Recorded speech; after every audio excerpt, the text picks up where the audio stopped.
Alors, cette vidéo a pour but d'expliquer comment je concilie mon travail à plein temps et ma vie de famille.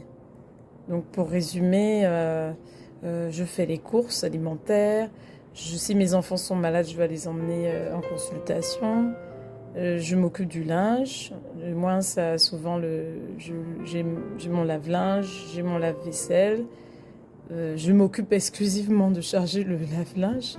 Ceci dit, je fais pas forcément tous les repas. Il y a une personne qui m'aide à faire le repassage, le ménage, les courses, le marché du moins. Le reste des courses, c'est moi qui le fais. Donc ma charge est quand même assez importante, mais c'est devenu une routine. Et le Seigneur m'a beaucoup enseigné à travers Proverbe 31 pour m'expliquer en quoi consiste... c'est quoi être une femme en fait. Une femme vertueuse, c'est aussi une femme travailleuse. C'est une femme qui est capable dès qu'il se lève la première, qui se couche la dernière. Et dans ma vie spirituelle, je me suis rendu compte que si on veut être mère au foyer et gérer une vie professionnelle et qu'on a besoin de passer du temps dans la prière, dans la méditation, il faut dormir moins. Il m'est arrivé à certaines périodes de me lever à 4 heures du matin pour méditer la parole, pour avoir un peu le temps de prier, ou de me lever très très tôt aussi, vers 5 heures, de prier avec une sœur de 5 heures à 6 heures.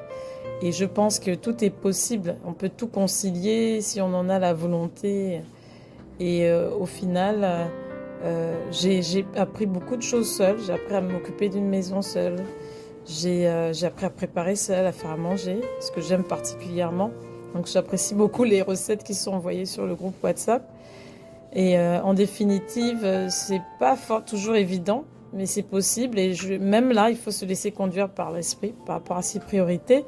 Dernièrement, ma fille devait se rendre chez le dentiste et il fallait qu'elle ait des soins par rapport à une carie. En même temps, j'avais un document très important à finaliser.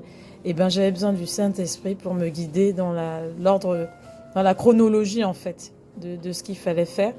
Et j'y suis très bien arrivée par la grâce du Seigneur. Donc, même dans ce genre de domaine, il faut se laisser conduire par le Seigneur. Et c'est ça, c'est une grâce d'être chrétien et de pouvoir gérer 3 domaines à la fois, le domaine spirituel, familial et professionnel. Donc, je pense que quand le Seigneur nous a donné des enfants, il ne s'est pas trompé, il savait qu'on aurait la capacité d'y arriver. Et c'est pourquoi, par contre, j'insiste sur le fait que c'est important de s'occuper de sa maison, de ses enfants, passer du temps avec eux, faire à manger à sa famille, même si moi, en ce moment, j'ai pas forcément le temps, et de pouvoir tout concilier par la grâce du Seigneur.